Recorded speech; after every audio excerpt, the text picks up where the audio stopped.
Vamos entonces a cerrar los ojos por un momento. Vamos a enfocarnos en la respiración por nariz, en cómo entra y cómo sale el aire.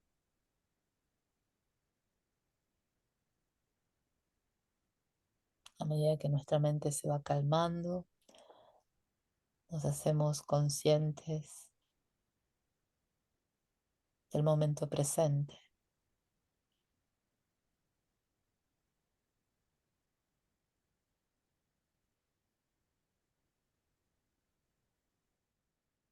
y vamos llevando la atención al corazón,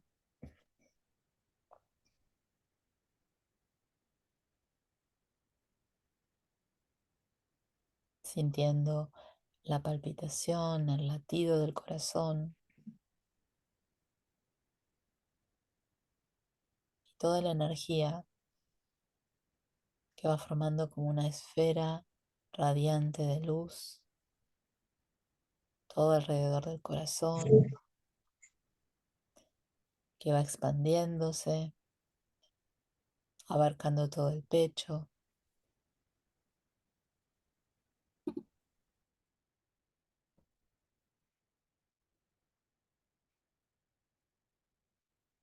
abarca todo el cuerpo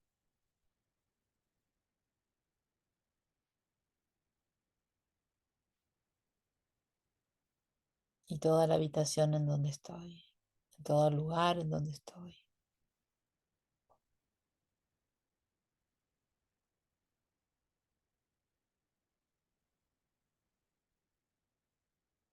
Y puedo sentir, puedo visualizar cómo un pilar de luz atraviesa mi corazón conectando el cielo a la tierra.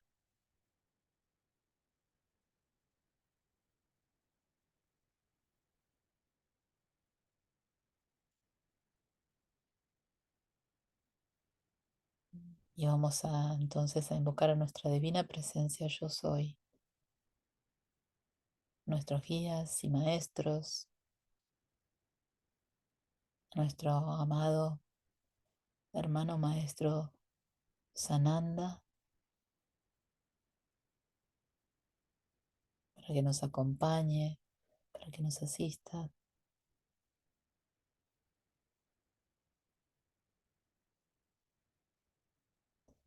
Y nos permitimos abrir nuestro corazón y nuestras mentes para poder recibir los regalos, el mensaje que va más allá de la forma, que está disponible para cada uno de nosotros en este momento.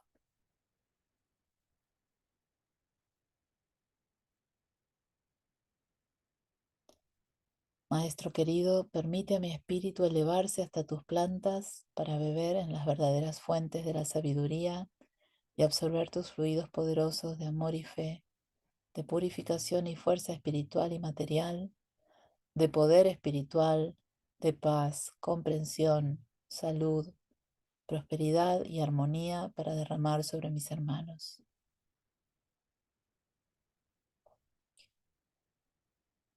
Vamos a continuar entonces leyendo el libro 3 de la obra del Cristo,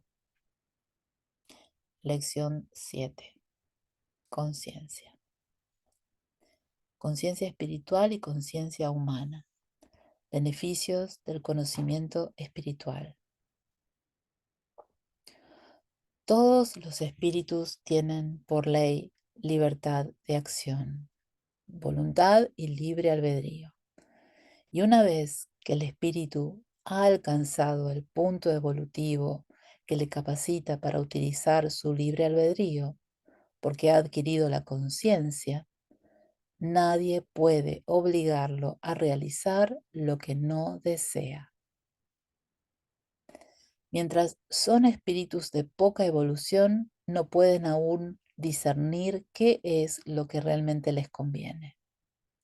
Los seres superiores que desde su nacimiento a la vida les han guiado paso a paso les sugieren, mediante sus vibraciones, cuáles son sus necesidades espirituales, ayudándoles a que nazca en ustedes el deseo de encarnaciones que habrán de procurarles determinadas superaciones indispensables para su evolución. En un principio, sus encarnaciones les son sugeridas por las mentes amorosas que les guían, pero cuando ya han alcanzado un grado de conciencia suficiente para conocer por ustedes mismos su necesidad espiritual, entonces son ustedes quienes piden las encarnaciones. Son ustedes quienes estudian detenidamente el medio en el cual desean actuar, analizándolo y relacionándolo con sus necesidades espirituales. Así, cada uno de ustedes, dentro de la ley que todo lo rige, han encarnado cientos y cientos de veces en lugares, en familias, en países y en situaciones distintas o semejantes, pero siempre elegidas por ustedes y siempre de acuerdo con su deseo de progreso espiritual y con lo que consideraban era su mayor necesidad espiritual. Al encarnar en su mundo, el ser pierde el recuerdo de las experiencias realizadas hasta ese momento en el curso de su vida. Sin embargo, cada una de esas experiencias deja grabada en su mente espiritual una enseñanza que recoge la conciencia como un concepto propio sobre el bien y el mal. El concepto del bien y del mal se ha formado paulatinamente en el ser a través de su trayectoria involutiva y llega a su conciencia espiritual como producto de todas las experiencias realizadas bajo la guía superior hasta ese momento de su evolución, construyendo así una especie de archivo, entre comillas, al cual durante sus periodos de encarnación puede el ser recurrir en todas las circunstancias de la vida humana. Al comienzo de sus experiencias como humano, la fuerza espiritual del ser encarnado es débil y el esfuerzo por recurrir a ese archivo lo realiza solo mediante un gran esfuerzo de su voluntad que la presión del ambiente de los mundos inferiores en que le corresponde vivir como humano debilita y desvirtúa en tal forma que el recuerdo que existe en su conciencia espiritual se adormece y no es ni siquiera requerido. Pero esas son las primeras encarnaciones. Y si bien el ser es ya responsable de sus actos, las leyes divinas cargan solo suavemente sobre su karma, lo que el ser realiza en ese estado de conciencia incipiente que tiene en sus primeras encarnaciones. Sin embargo, todas las experiencias que va realizando quedan registradas en el ser y van acumulando sabiduría en el espíritu. Sabiduría que, al reintegrarse a la patria del éter, asimila con verdadero fervor en su afán de superarse rápidamente. En el espacio todos sabemos cuál es nuestra meta y todos nos esforzamos por alcanzarla lo antes posible.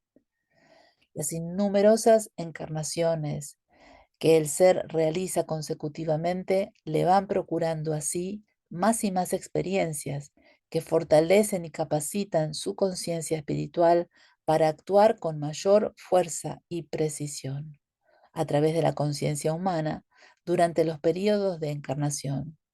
Pero su posibilidad de actuar se ve supeditada durante esos periodos a la voluntad y al libre albedrío humano. O sea que cuando estamos antes de encarnar, cuando estamos, como dice acá, en el espacio, tenemos todo claro, elegimos cada cosa, cada situación en la que vamos a vivir, en qué país vamos a nacer, en qué época, en qué tiempo, en qué familia. Por supuesto, nos olvidamos cuando entramos a la encarnación, ¿no? Pero cada vez que estuvimos acá, Cada experiencia que tuvimos fue un aprendizaje y ese aprendizaje se mantiene en ese archivo del que habla, ¿no? Y de ese archivo, es de ahí donde sacamos el sentido muchas veces del bien y del mal, ¿no?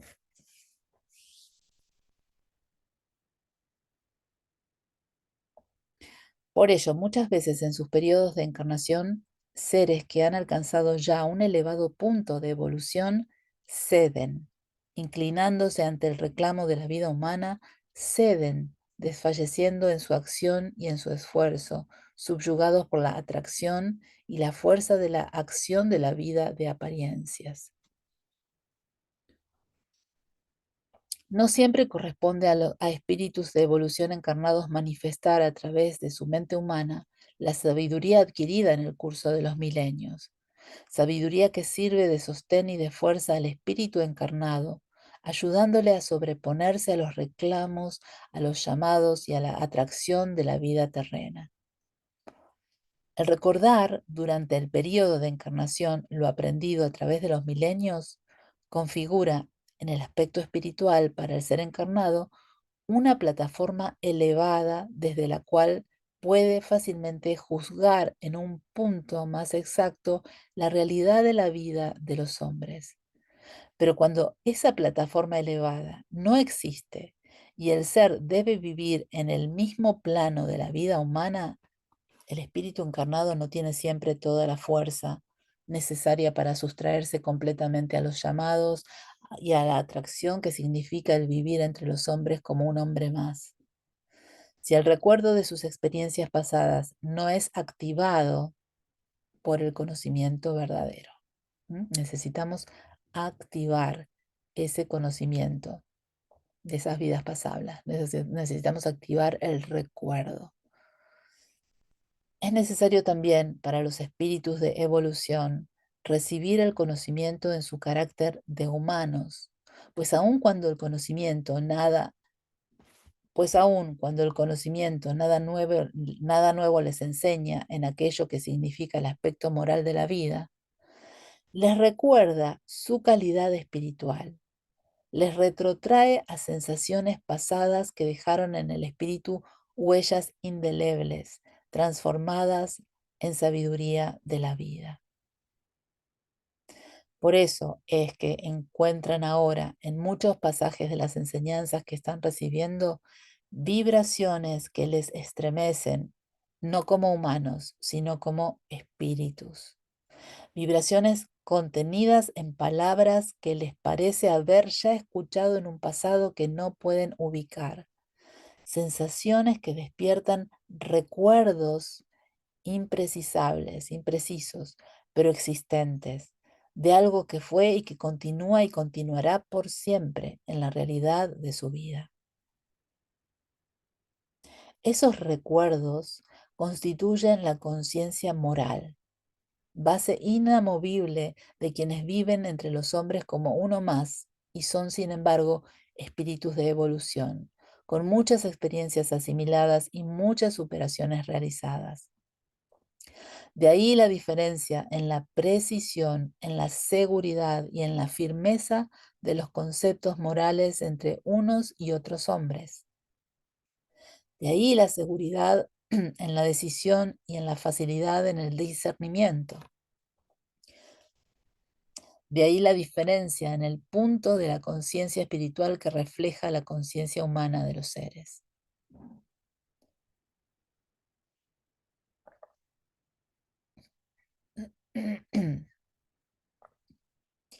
El humano común que carece de conocimiento verdadero supone que, no haciendo mal a nadie, ha cumplido ya con la ley divina y no necesita preocuparse por hacer el bien. No hacer mal no significa hacer bien, y practicar el bien es necesidad ineludible para el progreso del espíritu. La práctica constante del bien ayuda al hombre a mantenerse en vibración positiva.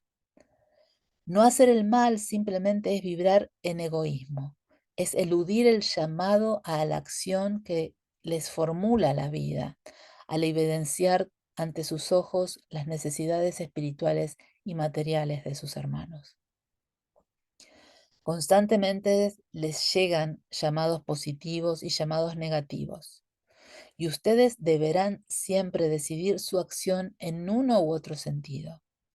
Cuanto más escuchen los llamados negativos, más se ensordecen a los llamados positivos, porque la vibración negativa, más en consonancia con la vibración densa que predomina en su mundo, penetra muy fácilmente en su alma humana.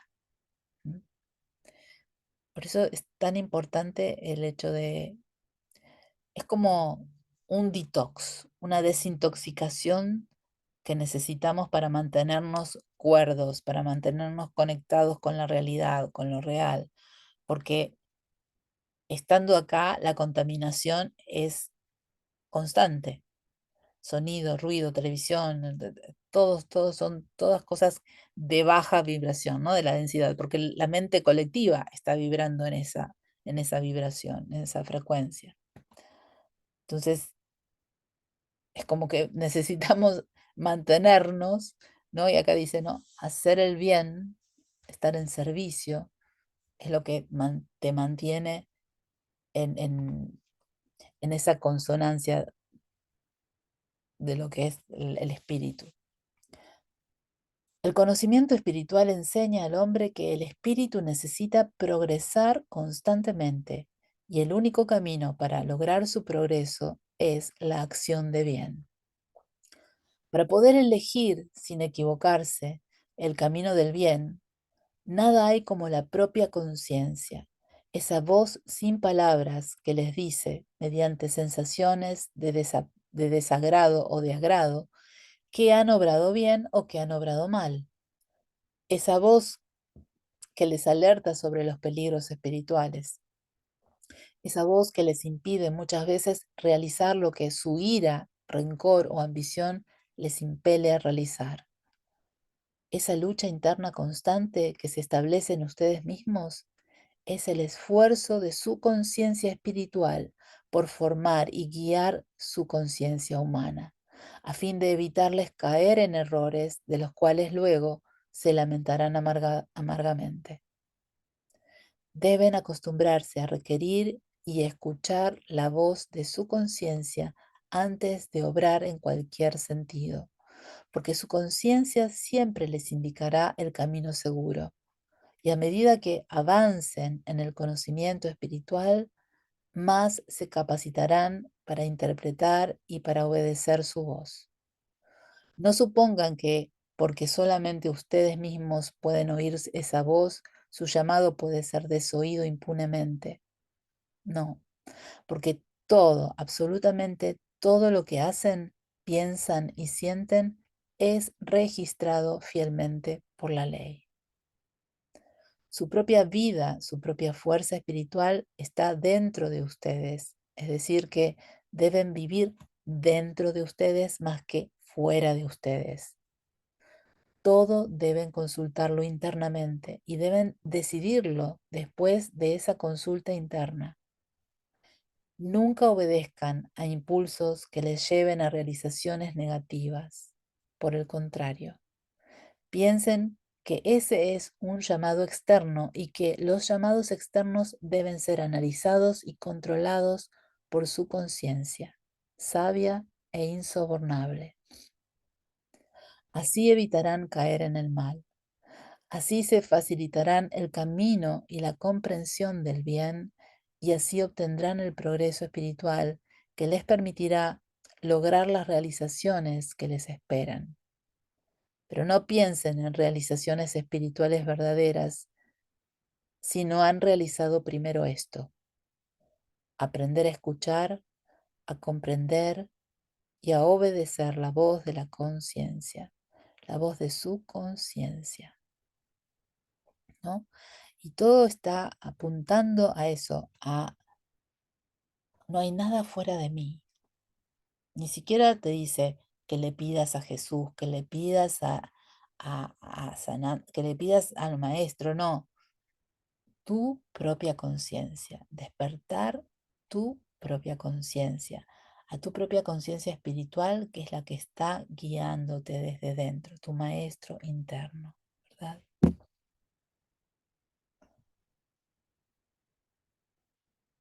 Lección 8. La crítica. Su acción negativa, la responsabilidad misionera. Tiene el hombre, por lo general, el más elevado concepto de sí mismo y su vanidad le lleva a suponer y sentir que encierra en él la perfección y que son reflejo de esa perfección todos sus actos, sentimientos y deseos. Esta sensación de perfección agudiza en el hombre el sentido de la crítica y la hace exigente con los actos, sentimientos y deseos de los demás, en cuyo examen y análisis se sienten con derecho a ser juez severísimo, analizando solamente los aspectos externos, sin preocuparse de conocer los aspectos internos que llevan a sus hermanos a los hechos, sentimientos o deseos que manifiestan. Son tan complejas las causas que originan estos aspectos externos que ustedes critican en los demás, que nadie puede sentirse con derecho a juzgarlos. Por el contrario, ustedes, actuando misioneramente, deberán envolver amorosamente con el manto de la comprensión las faltas y defectos ajenos y tratar de que llegue a todos la luz del verdadero conocimiento, que es el medio de capacitarse para que ellos mismos comprendan y reconozcan sus errores y traten de corregirlos y de mejorarse. La crítica crea enemistades y separaciones. En cambio, la comprensión y la ayuda les unirá con los lazos indestructibles de la verdadera fraternidad. Quien esté exento de culpa, que tire la primera piedra. Fue dicho hace 2000 años. Y hoy se les repite el mismo concepto al decirles, miren y cuiden de reparar sus faltas antes de juzgar las faltas de su hermano. En el camino espiritual deberán tener siempre presente que no deben juzgarse los unos a los otros. Nunca deberán juzgar o criticar a sus hermanos y menos a quienes son como ustedes, aspirantes misioneros o desean serlo.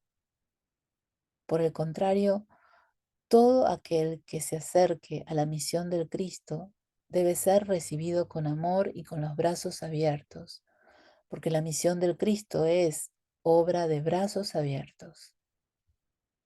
Ninguno está capacitado para conocer la causa real, la causa espiritual que originó los hechos y situaciones de la presente vida humana en los demás. Nadie Nadie está capacitado para conocer cuál es la necesidad espiritual que ha llevado a esos seres a realizar su vida humana en determinados lugares o en determinados grupos y en determinada forma. No se formen conceptos severos ni estrictos de lo que a su juicio debe ser un espiritualista en su vida humana. El juicio estricto aplíquenlo en ustedes mismos, nunca en sus hermanos. No exijan a los demás lo que ustedes no están en condiciones de hacer. Cuando hayan obtenido la superación interna, cuando sean realmente mejores que el humano común, entonces verán que, en virtud de esa misma superioridad obtenida ya, nada exigirán a los demás. Por lo tanto, nunca sean severos en sus juicios, nunca sean lo que ustedes llaman justicieros. Dejen la justicia en manos de Dios, que Él conoce la causa que es en cada uno origen de su forma de obrar, su forma de pensar, su forma de sentir. Ustedes conténtense con analizarse y tratar de mejorarse constantemente, que sus hermanos mejorarán más con su ejemplo, sus hechos y sus palabras de bien y de amor que con su crítica y su palabra dura y acerba. El verdadero espiritualista no puede tener palabras bruscas, palabras duras o comentarios de censura para quien ha caído o para quien ha obrado mal. El verdadero espiritualista debe ser, en toda circunstancia, amoroso y comprensivo, y dar al que cayó la mano y su fuerza para levantarse, y dar al que erró la palabra de esperanza, consuelo y consejo fraterno. Y así estarán más unidos y serán más fuertes los unos y los otros, porque la fuerza de uno sostendrá y apoyará al otro. Esa es la forma en que deben conducirse, sin juicios acerbos, sin palabras duras, con amor y comprensión, sin sentirse superiores ni inferiores a los demás. Todos son, ante la divina ley, exactamente iguales y todos tienen mucho que superar y que realizar internamente. Quien primero supere una etapa tiene el deber de ayudar a los demás a superarla.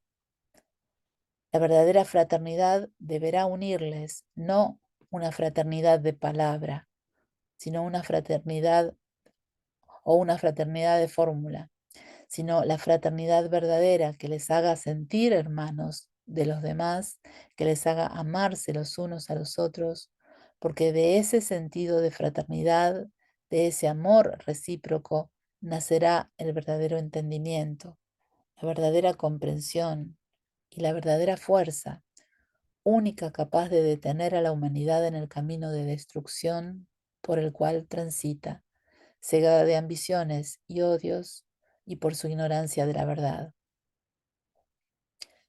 No miren a su hermano procurando encontrar sus defectos. No busquen el aspecto en el cual el hermano no ha logrado superarse aún.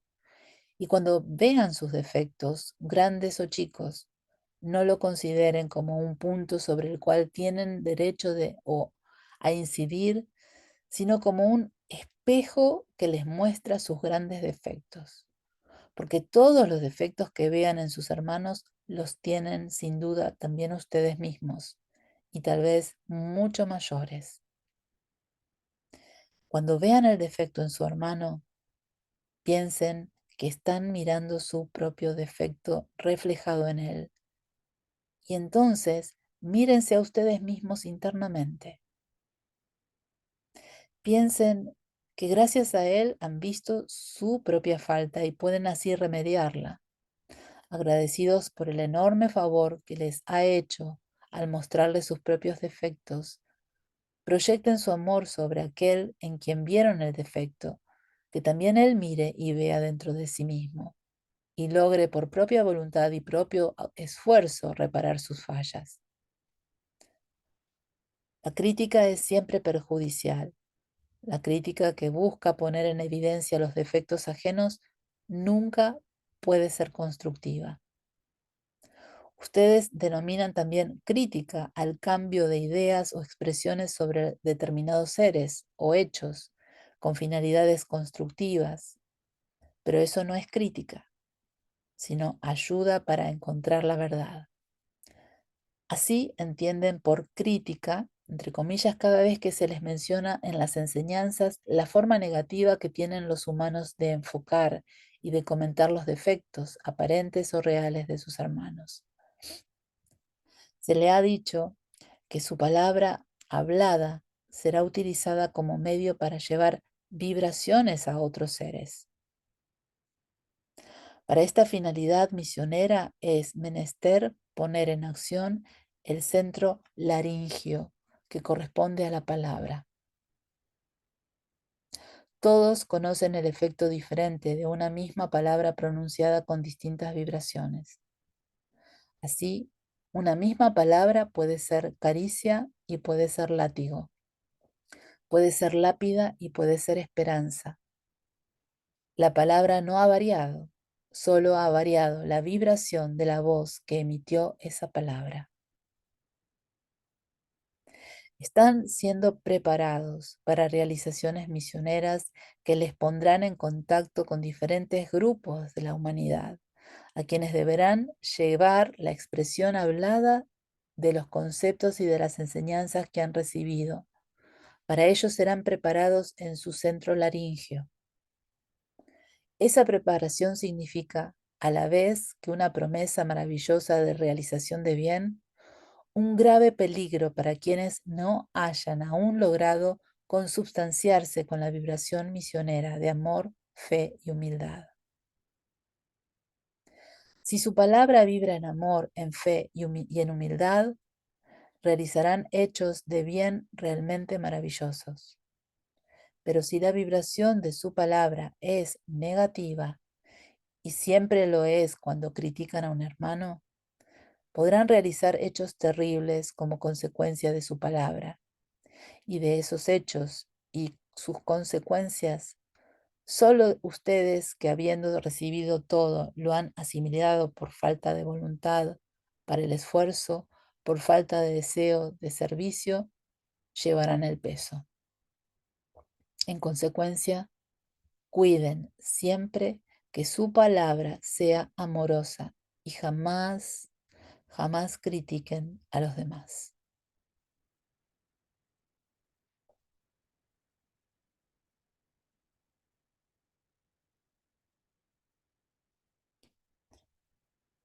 Entonces ahora vamos a cerrar por un momento los ojos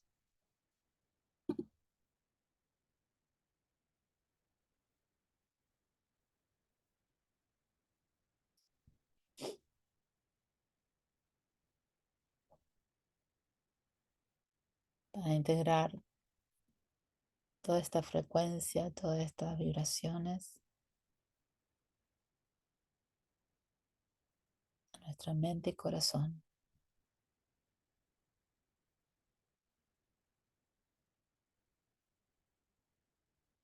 para asimilar toda esta frecuencia de amor, de conocimiento y de verdad que está disponible en este momento para cada uno de nosotros.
Unidos nuestros corazones al corazón del Cristo y unidas nuestras mentes a la mente del Cristo, que su amor y su poder despierten el amor entre los hombres y traigan la paz a la tierra. Amén.